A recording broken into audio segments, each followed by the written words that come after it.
Muy buenos días, mi nombre es Antonio Marín, vicerrector de la Universidad del SEMA, y les doy la bienvenida a este ciclo de Mujeres Líderes de Negocios que organizamos en la Escuela de Negocios.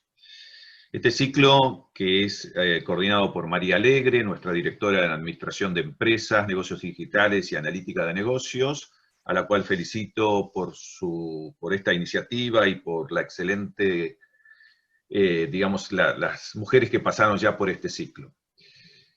Hoy nos visita Estela Reale, directora de Comunicaciones para América Latina de Tetra Pak, a la cual le doy la bienvenida y además agradezco su participación en este ciclo. También agradezco a la Embajada de Suecia por la colaboración para que este webinario se pueda realizar. El título de hoy, Gestión de la reputación en tiempos de COVID-19. María, te cedo la palabra y me acoplo en las preguntas. Muchas gracias, Antonio. Bueno, es un placer recibir hoy en el ciclo de Mujeres Líderes de Negocios de la Universidad del SEMA a Estela Reale, este ciclo que venimos organizando con una charla semanal desde hace ya muchos meses, con el objetivo de acercar a nuestra comunidad referentes femeninos que inspiran, mujeres que a partir de su trayectoria, de sus logros, de su trabajo, de su expertise, pueden ser referentes en sus respectivas industrias, sectores, áreas, y que nos vienen a acercar parte de lo que es su recorrido y su trayectoria. En ese marco voy a proceder entonces a presentar a Estela Reale. Ella tiene una amplia trayectoria en Tetra Pak. Actualmente se desempeña como directora de comunicaciones para América Latina, siendo encargada de desarrollar, coordinar y dirigir las comunicaciones tanto internas como externas de la compañía para países de habla hispana: México, América Central, Caribe, región andina y Cono Sur. Ha ocupado diversos cargos en el área comercial y marketing, como asistente comercial en sus inicios y luego como asistente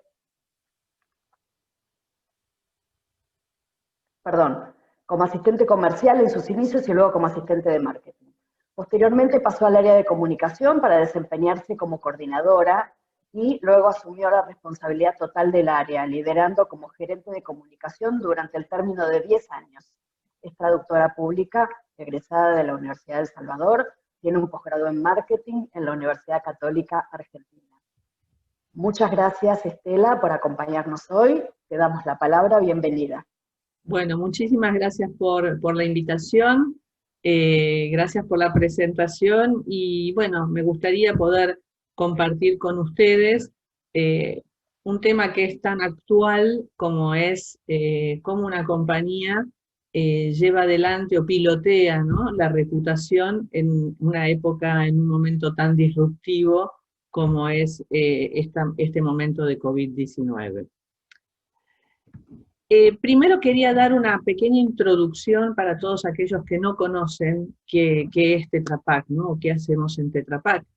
Tetra Pak es una empresa de origen sueco que se fundó hace casi 70 años, que es líder en el mercado, en el mundo, en proveer soluciones de procesamiento y envasado de alimentos, ¿no?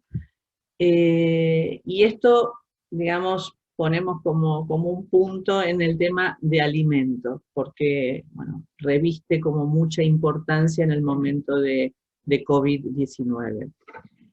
El lema de Tetra Pak desde hace décadas es protege lo bueno, ¿no? Y cuando decimos protege lo bueno, hablamos de proteger los alimentos, o sea, brindando alimentos seguros, de calidad y que tengan disponibilidad para los habitantes de todo el mundo. También protegemos a las personas en el sentido de que hablamos de protegemos a los empleados, las comunidades donde participamos y la sociedad en general. Y otro punto en el cual nosotros nos apoyamos mucho es en la protección del planeta. O sea, que todas las actividades que nosotros realizamos tengan un impacto positivo sobre el planeta, sea desde el punto de vista de cuidado del clima, de economía circular o de biodiversidad, ¿no?, de mantener la biodiversidad. Y todo esto lo hacemos con distintas iniciativas. Cuando decimos, bueno, nosotros somos líderes en la industria por proveer soluciones de procesamiento y envasado de alimentos, hablamos de que hay algo que es lo más visible para todos nosotros como consumidores, que son los envases de cartón, los envases tipo Tetra Brick, que usamos para leche, jugo, tomate, etc. Pero a su vez también nosotros proveemos una cantidad de equipamientos que son para procesar esos alimentos. Entiendan que cuando una industria decide envasar leche, esa leche, desde que sale de la vaca hasta que entra en un envase, lleva una cantidad de procesos, como ser agregado de vitaminas, homogeneización, tratamiento térmico, y todos esos equipos nosotros también los proveemos. Y todos estos equipos, como yo les menciono, están en las plantas de nuestros clientes, o sea, nosotros no envasamos ni procesamos, nosotros ofrecemos, brindamos y vendemos esos equipos para las plantas de las industrias alimenticias. Entonces, como les digo, es una empresa global, con presencia en más de 160 países, con unas ventas netas el año pasado de 11.500 millones de euros, tiene en todo el mundo 25.000 empleados, y tenemos 89 oficinas de venta, 31 compañías de mercado, centros de investigación y desarrollo, 12, por ejemplo, lugares donde producimos los equipos que luego van a ser entregados a los clientes, centros de entrenamiento técnico, plantas de producción de material de envase, porque lo que nosotros ofrecemos después a los clientes son bobinas con el material de envase que ellos después van a envasar. Entonces, esas plantas que están distribuidas en todo el mundo. Y para dimensionar un poco los equipos que nosotros tenemos en el mundo, tenemos en funcionamiento más de 8.500 máquinas envasadoras que producen permanentemente envases, 90.000 equipos de procesamiento y 21.000 equipos de distribución. Todo esto da una perspectiva de la dimensión del negocio, ¿no? Y todo esto produce, si lo llevamos a envases, son 200.000 millones de envases anuales que se producen en el mundo. Ahora decimos que protegemos lo bueno, ¿no? Tetra Pak protege lo bueno. Y para nosotros hace sentido, y toda la vida hizo sentido este lema que tiene Tetra Pak. Pero nosotros también como compañía, ya desde hace un par de décadas, tenemos una visión. Y la visión de la compañía es que nos comprometemos a hacer que los alimentos sean seguros y estén disponibles en todas partes. Y como siempre, la visión de una compañía, siempre cuando uno establece una visión para una compañía, bueno, uno se alinea atrás de eso, es el objetivo, la razón de ser de una compañía. Ahora, cuando nosotros arranca la pandemia, nosotros nos dimos cuenta en Tetra Pak que esta visión tomaba sentido más que nunca. O sea, era totalmente relevante a la situación que se estaba dando, ¿no? Porque, bueno, lógicamente, empieza esta situación y, bueno, la gente se empieza a preocupar por la seguridad de los alimentos, por la continuidad del suministro, y ahí nosotros nos dimos cuenta que así. Bueno, a ver, bueno, entonces ¿podés pasar un slide? ¿Tenés ahí la presentación? Sí, ahí se está viendo.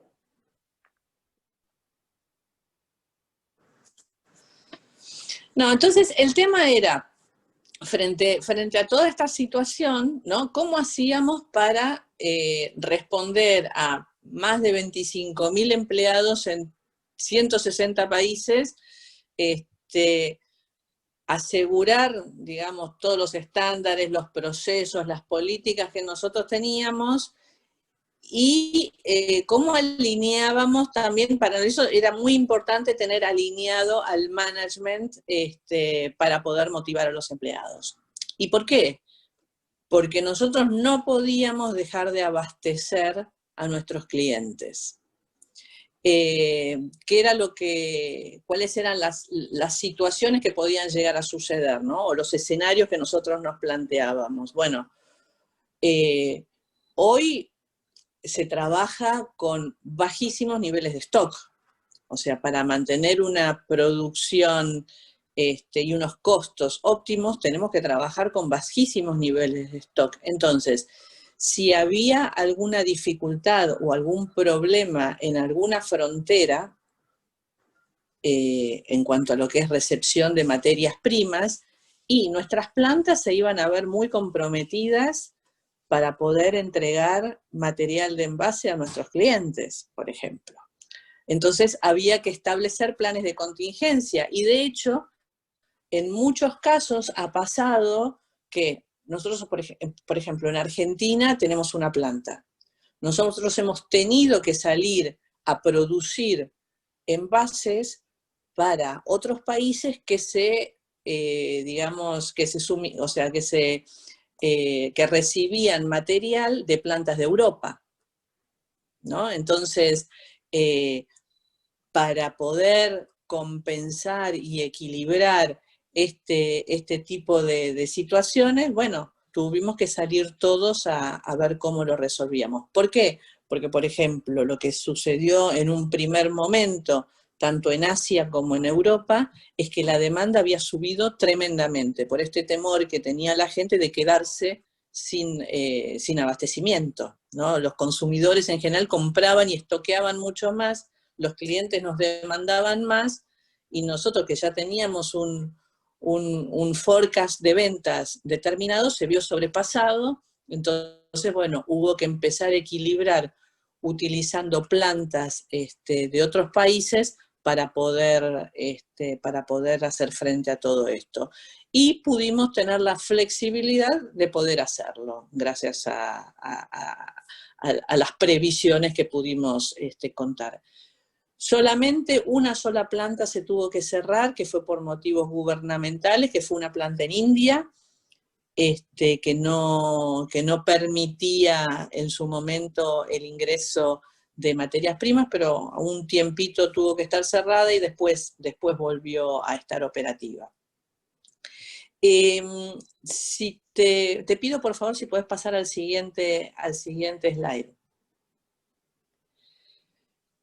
Lógicamente, acá para nosotros era fundamental el tema de cómo proteger a nuestros empleados, ¿no? Y acá nosotros tenemos tres grupos de empleados. Por un lado, los empleados de tipo administrativo, que podían cumplir sus funciones en sus casas, como lo seguimos haciendo todos.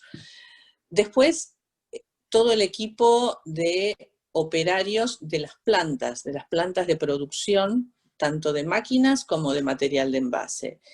Y ahí nosotros en Argentina contábamos con la ventaja de que la pandemia venía desde Asia, pasando por Europa y llegando a América. Entonces podíamos aprender de lo que ya se había establecido en otros países. Entonces, muy tempranamente nosotros en nuestra planta de La Rioja ya establecimos protocolos de seguridad muy avanzados a lo que se pedía o lo que se necesitaba acá localmente. Entonces, una de las cosas, por ejemplo, que se hicieron con nuestros operarios fue trabajar en células, o sea, siempre no había intercambio de personas entre turnos o entre equipos de trabajo en distintas máquinas. Entonces, si hubiera algún caso sospechoso de infección, automáticamente se separaba toda esa célula. Por otro lado, tampoco compartían espacios comunes, o sea, el comedor se acotó mucho más la cantidad de gente que podía asistir al comedor, las formas que se utilizaban, los niveles de higiene que se utilizaban, y además no se cruzaban en los cambios de turno, con lo cual no había contacto. Un tema que también surgía y que sigue surgiendo y se sigue atendiendo es la recepción de materias primas. En general, nuestras materias primas llegan de Brasil, con lo cual nuestros operarios estaban como muy temerosos de recibir o de estar en contacto con esos camioneros, digamos, que llegaban desde Brasil. Entonces se estableció todo un área exclusiva para descenso de las personas, de los camioneros que lógicamente necesitan hacer papelerío, necesitan estirar las piernas, ir al baño. Entonces se estableció un área que fue exclusiva para ellos, que no tuvieran contacto con nuestra gente. Otro capítulo aparte de grupo de empleados a tomar en cuenta es la cantidad de ingenieros de servicio técnico que nosotros tenemos haciendo servicios de mantenimiento y reparaciones de los equipos que están instalados en las plantas de nuestros clientes, que eso no es menor, son muchos equipos y es un grupo muy grande de personas que se están moviendo permanentemente, que eso era un riesgo bastante grande y era una población a la cual teníamos que estar alentando y, digamos, y reforzando muy fuertemente, porque eran los que de alguna manera estaban más, entre comillas, inseguros porque se tenían que estar moviendo por todo el país. En ese caso, bueno, más allá de todos los entrenamientos, de todos los protocolos y las medidas de seguridad que se les han dado y se les han otorgado, lógicamente también se los empoderó de alguna manera, porque ellos al tener que ir a la planta de un cliente, eso no significa que todos los clientes o que todas las plantas industriales fueran a tener los mismos cuidados que teníamos nosotros. Entonces se les dio a ellos la libertad de que si no estaban seguros en esa planta por cualquier motivo, o sea, porque ellos sentían que no se estaban cumpliendo con los requisitos fundamentales, podían levantar la mano y eventualmente decir, no, yo no, acá no sigo, si no se cumplen, porque ha pasado que en algunas plantas en el interior, más pequeñas o lo que fuere, bueno, no todo el mundo se tomaba tan en serio este tema de la pandemia y que a veces pasaba que los mismos operarios de la planta del cliente ni siquiera tenían cubrebocas, ¿no? Entonces, digamos, para nuestros ingenieros de servicio era un problema esto. Más allá de todo, bueno, siempre fue en el primer momento, ya desde el primer momento se separó a toda aquella población de riesgo que nosotros tuviéramos, tanto en la planta como ingenieros de servicio. O sea, se detectó todas aquellas personas que tuvieran más de 60 años o que tuvieran enfermedades prevalentes y se los separó directamente de la operación. Después, por otro lado, todo lo que tiene que ver con el apoyo a clientes. Nosotros hemos estado en permanente contacto todo este tiempo con las plantas de nuestros clientes, o sea, nuestra gente de higiene y seguridad, con la gente de higiene y seguridad de nuestros clientes, para estar de acuerdo a cuáles son los protocolos que tenemos que seguir y, bueno, mantenerlos a rajatabla, ¿no?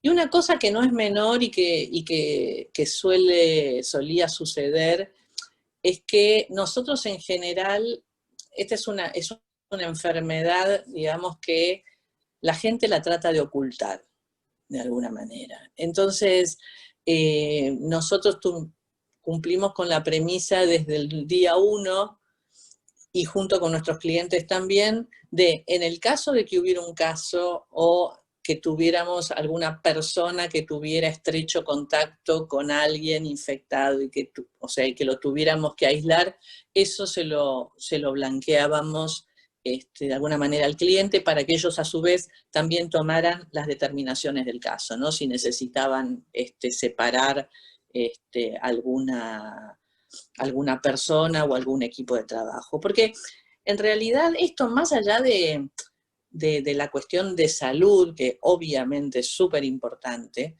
si vos tenés un foco, en general las plantas no tienen gente que les sobre. O sea, las plantas trabajan con dotaciones muy justas. Entonces, si vos tenés todo un turno o una X cantidad de personas que están aisladas o que están enfermas, la planta tiene que cerrar. O sea, no puede producir. Y la verdad que en estas circunstancias nadie se puede dar, digamos, el lujo de no producir, ¿no?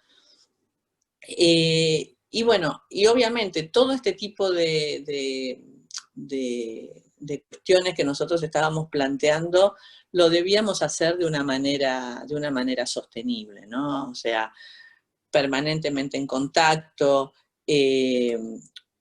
con coherencia, actualizándonos permanentemente, ¿no? Porque todas estas son curvas de aprendizaje que las vamos teniendo a medida que van surgiendo. Pero bueno, hasta ahora venimos haciéndolo, creemos, bastante bien porque nunca tuvimos ningún tipo de disrupción. Pasemos a la próxima, por favor, si sos tan amable.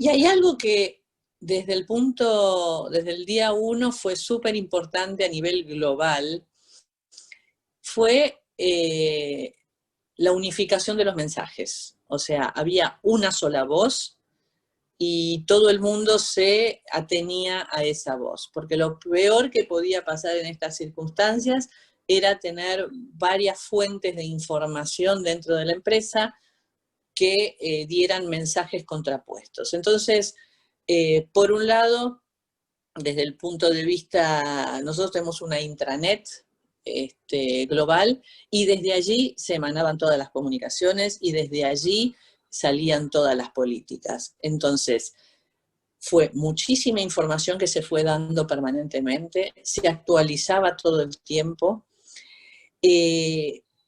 Había a nivel local también, cuando algún país necesitaba comunicar algo, eso se estandarizaba y se aprobaba. O sea, ninguno salía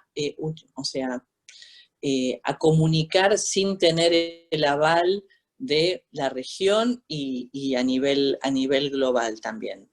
Lo mismo externamente. Externamente, al principio de la pandemia, para evitar cualquier mal utilización de la situación por cualquier país, nosotros detuvimos cualquier tipo de comunicación externa que hacíamos hacia consumidores o hacia líderes de opinión, ¿no?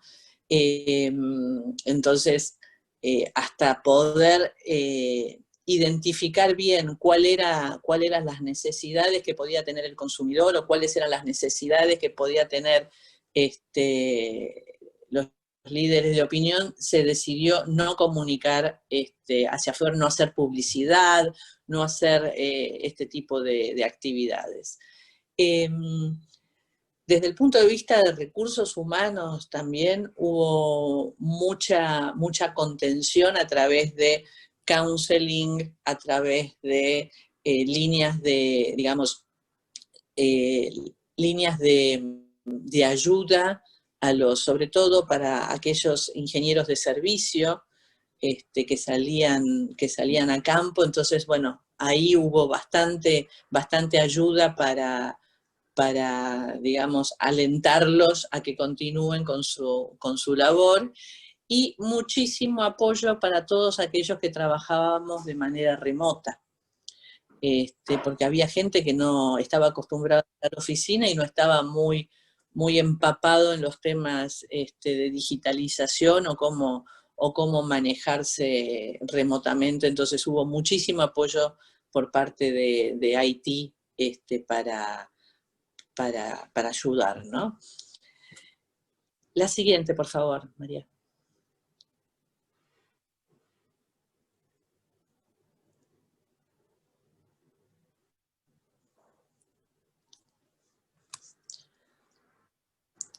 Y en el día de hoy seguimos todavía corrigiendo, actualizando, manteniendo y todo lo que tiene que ver con la reputación. Internamente, obviamente que es súper importante para nosotros porque, digamos, nuestra primera preocupación son nuestros empleados.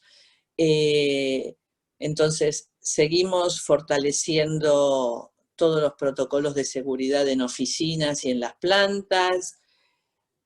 Tenemos en muchos casos algunas dificultades con algunos técnicos que tienen que cruzar fronteras de provincias y en las cuales ha pasado que algún técnico tenía que hacer algún servicio en alguna provincia y lo han dejado 15 días de cuarentena solo en un hotel. Y eso es como es muy fuerte y es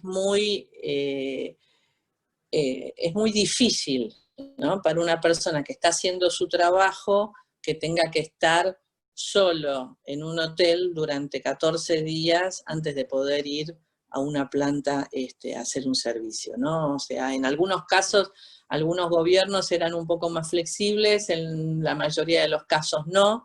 Entonces, bueno, había que cumplir, por más que hubiera un PCR, tuvieran el hisopado hecho, igual tenían que hacer la cuarentena. Seguimos teniendo un comité de crisis que sigue funcionando, que se reúne todas las semanas, y hay una cosa que fue muy, muy positiva en todo esto, sobre todo para lo que fueron los directivos a nivel global, ¿no?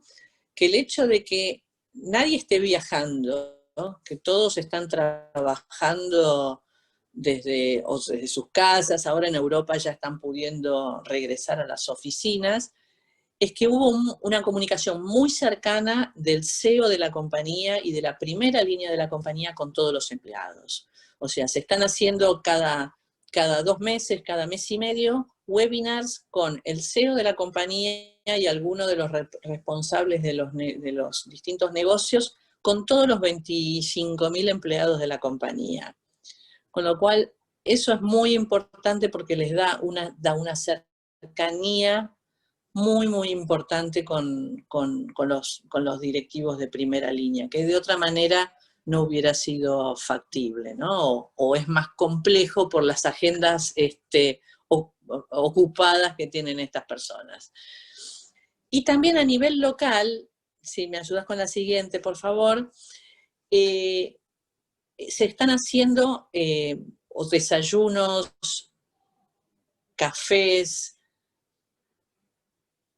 no sé, reuniones, cuestiones informales con el director general de la compañía, que todas las semanas está convocando a reuniones sin agenda con 10, 15 colaboradores, donde hay un diálogo informal, donde le pueden contar al director general cuáles son sus preocupaciones, por dónde pasan sus sustos, sus miedos, qué va a pasar más adelante, ¿no? Porque la gente un poco también tiene cierta ansiedad de cuándo va a ser el momento que vaya. Desde el punto de vista externo, la siguiente, por favor, María. Desde el punto de vista externo, nosotros nos enfocamos muchísimo en comunicar seguridad alimenticia a través de redes sociales, a través de webinars, a través de todo lo que tenga que ver con lo que son nuestras plataformas de comunicación. Nosotros no hacemos, digamos, comunicación ni por televisión, ni en revistas, ni en día, pero todos nuestros esfuerzos en lo que es prensa, PR y redes sociales estuvieron muy enfocados a lo que es tecnología para la seguridad de los alimentos y seguridad de los alimentos.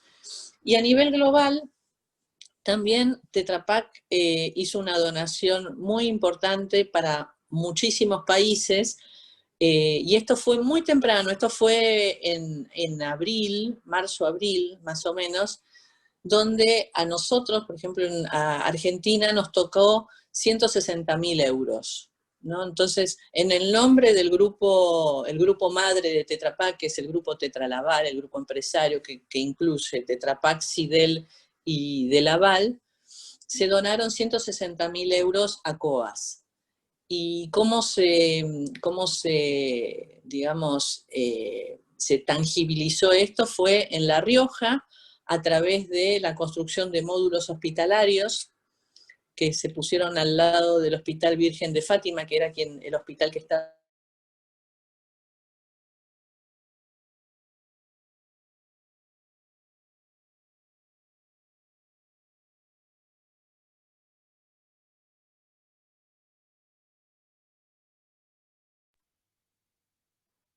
Bueno, estamos con alguna ¿Ahí me dificultad de escuchan? conexión.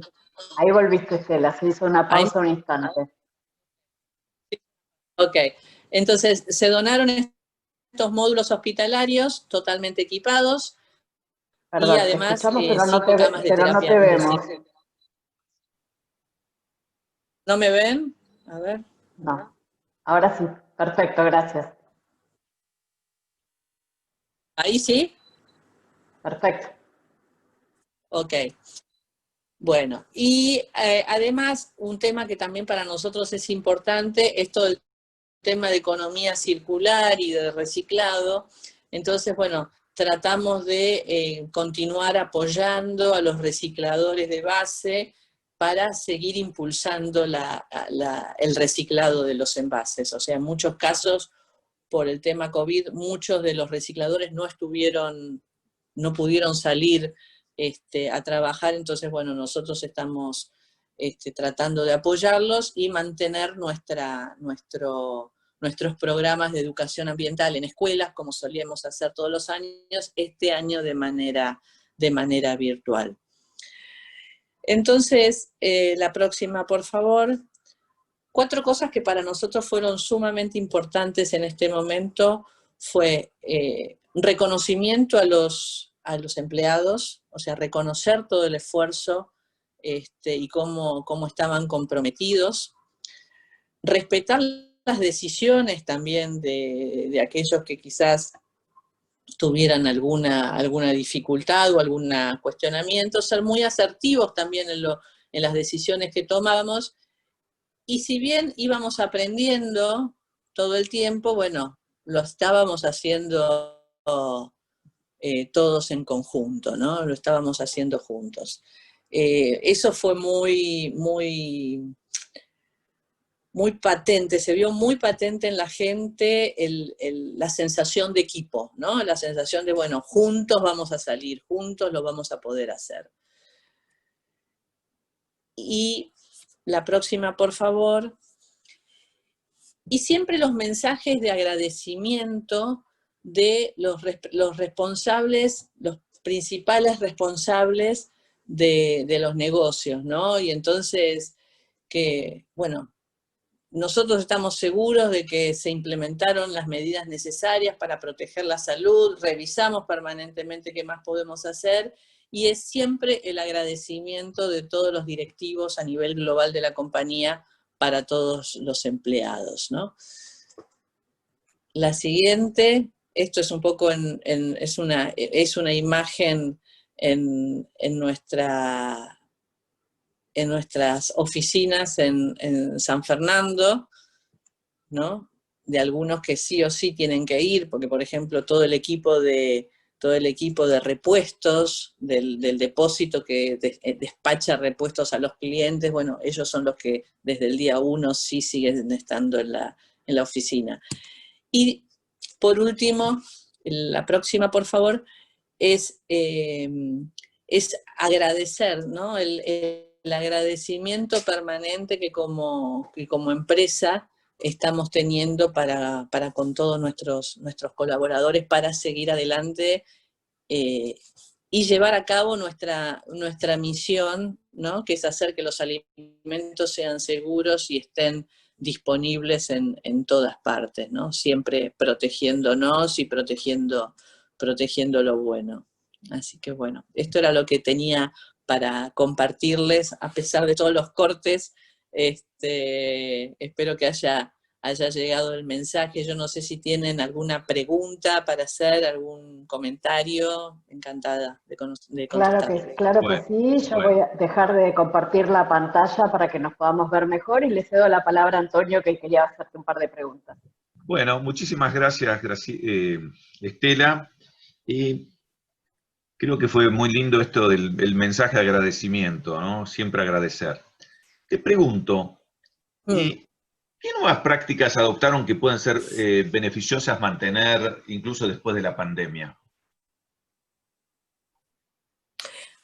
Mira, a ver, muchas.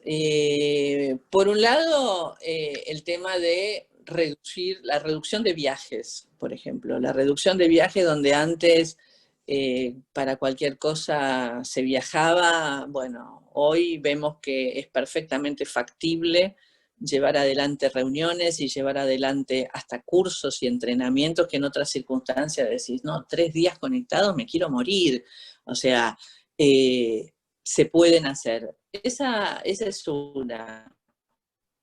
El tema se aceleró mucho. Nosotros veníamos ya en el desarrollo de todo lo que es digitalización, en todo lo que es mantenimiento de las plantas, o en el tema de conectividad de las máquinas, digamos, con nuestro servicio técnico, ¿no? O sea, ya que en algunos casos el técnico no tenga que ir a la planta, sino que la planta, o sea, que el equipo está conectado de alguna manera y el técnico de forma remota puede guiar a la persona que está ahí en la planta del cliente, al operario del cliente, y pueda hacer el servicio de la máquina. Eso se aceleró muchísimo, por ejemplo.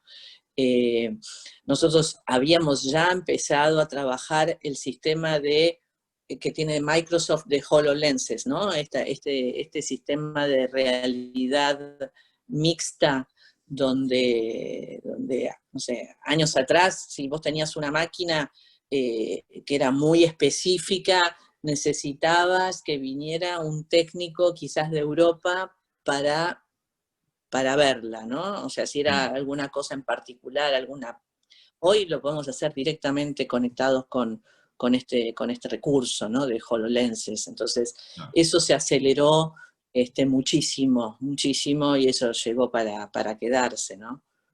Bien. Bueno, sos una persona que nos habías comentado al inicio que hace muchísimos años que estás en Tetra Pak. ¿Cuál fue el proyecto ¿Cuál fue el proyecto o experiencia que más satisfacción te dio a nivel profesional o personal? No sé, tantos hubo. A ver, hay uno que me acuerdo que tiene que ver con que, bueno, cambió de alguna forma la visibilidad o el posicionamiento de la empresa, y que fue hace muchos años, bueno, cuando fue la debacle económica del 2001, ¿no? En ese momento, en Buenos Aires había un arquitecto que había donado una escultura, que era una flor, es la flor que está en la avenida Figueroa Alcorta, la floral y genérica. Y en ese momento el gobierno de la Ciudad de Buenos Aires estaba buscando sponsor, padrino, llámalo como quiera, alguien que la mantuviera, ¿no? Que pudiera mantener ese espacio y esa escultura. Y si bien nosotros no éramos de hablar al público en general, en ese momento me acuerdo que dijimos, bueno, a ver, esta situación puntual de debacle económica va a pasar. Nosotros somos una compañía que mira el futuro, que tiene una perspectiva de largo plazo, ¿no? Porque está dentro de nuestros valores corporativos, ¿no? La perspectiva de largo plazo. Y la verdad que la persona que dejó este legado para la ciudad, lo dejó para el largo plazo. Porque yo me acuerdo que en ese momento había muchas críticas, porque decían, en vez de poner esa plata en esa escultura, ¿por qué no lo donan para los pobres, o para los hospitales, o para los bolsones de comida? Y la persona que lo donó pensó más allá, ¿no? Pensó, esto va a pasar y bueno, quiero dejar un legado acá. Entonces, ninguna empresa quería tomar el patrocinio o el auspicio de esto, bueno, y lo tomamos nosotros. Y de alguna manera, lo que hicimos durante casi 8 o 9 años que estuvimos como sponsors de ese espacio, fue dotarlo de un sentido solidario. Nosotros hacíamos ahí conciertos, porque claro, ya tenía como una imagen muy negativa, venía como un hándicap ya desde el arranque, ¿no? Nadie la quería, pues decían, ¿para qué estaba esto? Sí, muy lindo, pero podrían haber hecho otra cosa. Entonces, lo dotamos de un sentimiento solidario, o sea, hacíamos conciertos y la gente que fuera ahí tenía que llevar leche larga vida para donar para los comedores comunitarios de la ciudad de Buenos Aires. Y así estuvimos durante 8 años, casi 9, y eso la verdad que nos dio mucha satisfacción, a mí en lo profesional y en lo personal, y también a la empresa en cuanto que le dio una visibilidad que de otra manera no hubiera sido posible, ¿no? Ese proyecto a mí me gustó mucho, ¿no? Qué bueno. Y hoy en día, ¿cuáles son las acciones solidarias, digamos, que están haciendo durante la pandemia? Si se puede comentar. Mira, ahora lo que está sucediendo, bueno, ahora hicimos esta donación con COAS. Nosotros trabajamos mucho en lo que es educación ambiental, ¿no? Y el trabajo con las cooperativas y los recuperadores de base, ¿no? Porque nos interesa la economía circular, o sea, nos interesa desde siempre, o sea, los envases se reciclan de toda la vida, ya desde los 90 nosotros venimos trabajando en desarrollar proveedores que realicen el reciclado de los envases, ¿no? Entonces, hoy es tratar de volver a hacer esto que funcione, ¿no? Que se arme la rueda nuevamente, porque bueno, todo lo que era recolección de reciclables por el tema de la pandemia no se estaba haciendo.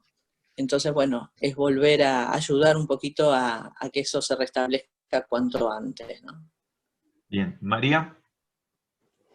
Sí, acá tenemos preguntas del público. Por ejemplo, Mónica Simonian dice, hacia el futuro post-pandemia, ¿qué proyectos ven convenientes de implementar desde la organización con sus equipos para mantener alto o inclusive elevar, si fuera apropiada, la reputación del negocio de cara a clientes, consumidores y la comunidad, ¿no? Uh-huh. Mira, yo creo que post pandemia vamos a tener que trabajar muy fuertemente todos los temas de sostenibilidad, o sea, temas de medio ambiente y colaborar, porque digamos, yo creo que esto me parece que a muchos les abrió los ojos sobre la importancia del cuidado del ambiente, ¿no? Porque esto no es gratuito, ¿no? Y bueno, entonces seguir profundizando y profundizando mucho más con clientes todo el tema de trabajo de reciclaje, economía circular, bueno, sostenibilidad, seguridad alimenticia también, que si bien para nosotros es un tema que lo tenemos muy incorporado, bueno, quizás no para todo el mundo o no está en la cabeza de todos los consumidores, ¿no? Hoy, bueno, el consumidor sí, como que empezó a darse cuenta porque, bueno, lava todo con lavandina, higieniza todo, se preocupa pero me parece que hay que comunicar más el tema de la importancia de la seguridad en los alimentos. Creo que tenemos nosotros una plataforma que se llama Packstory, que es una aplicación de realidad aumentada donde uno puede escanear un envase y el envase te habla, ¿no? O el producto te habla. Entonces, esto, digamos, de caras al consumidor le va a dar mucha información, o sea, desde cuáles son las cualidades que tiene el producto, cuál es la información nutricional, más allá de cosas más lúdicas que se puedan utilizar, pero digo, hoy podemos tener un envase, hoy la tecnología te da la posibilidad de tener un envase conectado, donde vos como consumidor puedas saber qué es lo que estás tomando, qué es lo que estás consumiendo, ¿no? Entonces, eso aprovecharlo mucho más también. Fantástico. Acá tenemos otra pregunta de Guillermo Serafini, que un poco articula con lo que estás comentando. Guillermo pregunta si los envases son biodegradables o dependen de la voluntad de terceros para hacer el reciclado.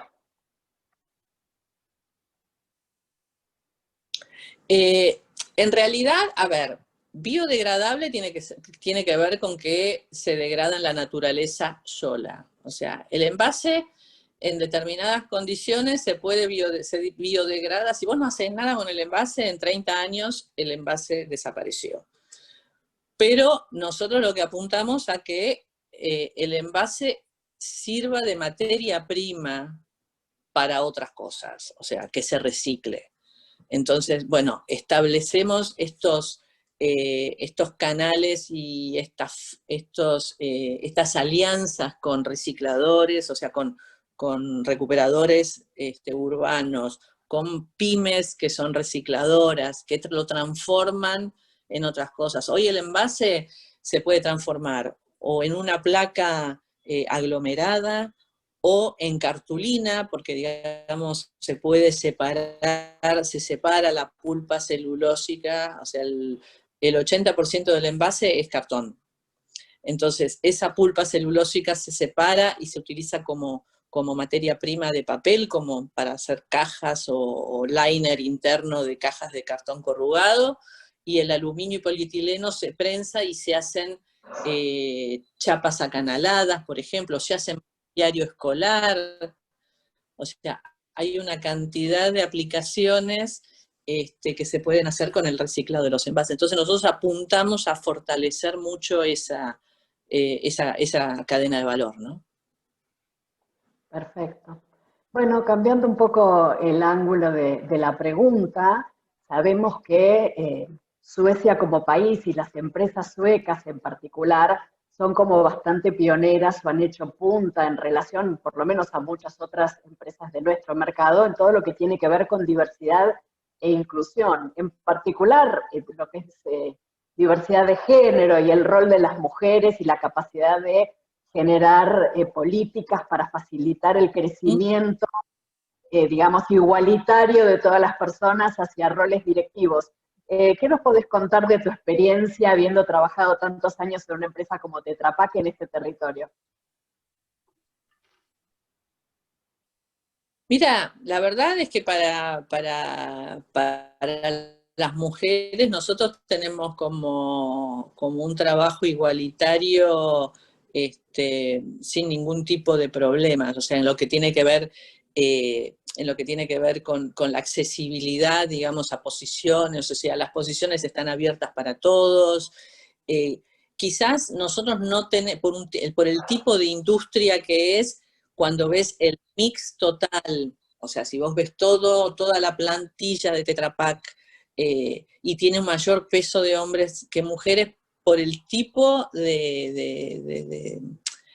por el tipo de actividad, porque por ejemplo, servicio técnico, no hay muchas mujeres que se dediquen a hacer servicio técnico, ¿no?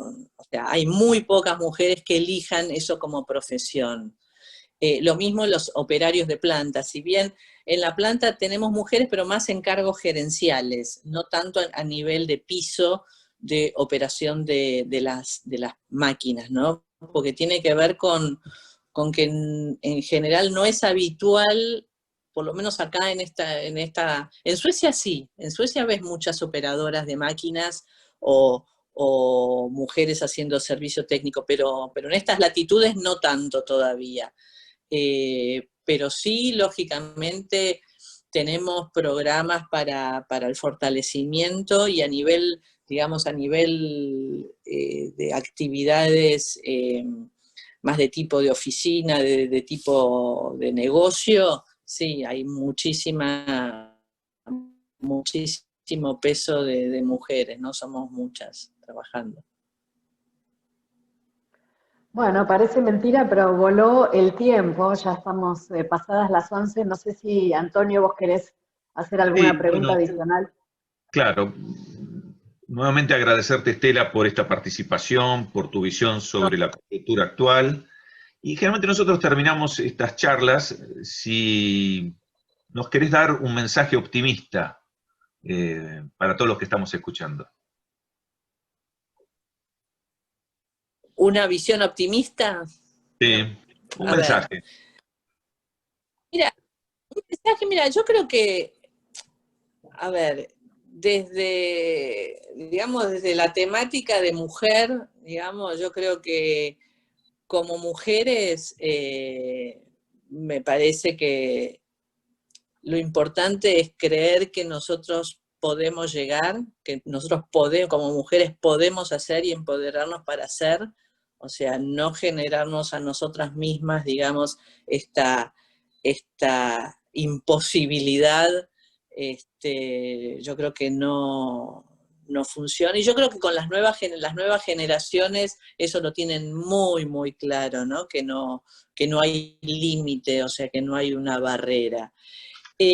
Con respecto al negocio o con respecto a lo que se viene, yo creo que todo esto a nosotros, cada uno en su mayor o menor medida, tiene que dejarnos una enseñanza, ¿no? Nos tiene que dejar un aprendizaje. O sea, viendo el tema de COVID, yo creo que seríamos muy necios si cuando todo esto pase, actuáramos de la misma manera o funcionáramos de la misma manera. Yo creo que esto hay que buscarle no sé, cada uno tendrá que ver cuál es la cuerda que le toca para ser mejor persona, ¿no? Y creo que cuando uno es mejor persona, es mejor profesional también. Yo creo que las cosas no están disociadas, ¿no? Uno como mejor persona también es mejor líder, mejor persona, mejor profesional y en definitiva tiene mejores resultados. Perfecto. Coincidimos. Mejor persona, mejor líder. Así que muchísimas gracias, Estela, nuevamente por tu participación. María, si cerrás el evento. Muchísimas gracias, Estela. Realmente ha sido un placer escucharte. Nos llevamos muchas reflexiones muy interesantes y útiles. Gracias a todos los que nos acompañaron hoy desde el público. Y bueno, nos estaremos reencontrando el 28 en la próxima edición de Mujeres Líderes de Negocios de la Escuela de Negocios de la Universidad del SEMA.